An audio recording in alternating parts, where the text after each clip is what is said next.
41 దినములు నీ దీక్షను పడితిరో నా గొంతు గానాలు నీకే వినిపిస్తిరో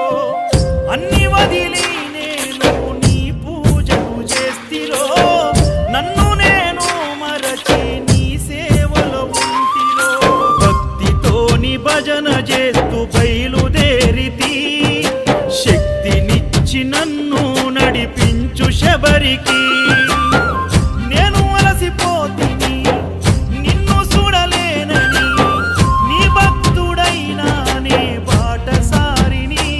క్షణముండలేను తండ్రి నేను తల్లడిల్లిపోతి ఈ పాదయాత్రలో నీ దరి కాననైతిని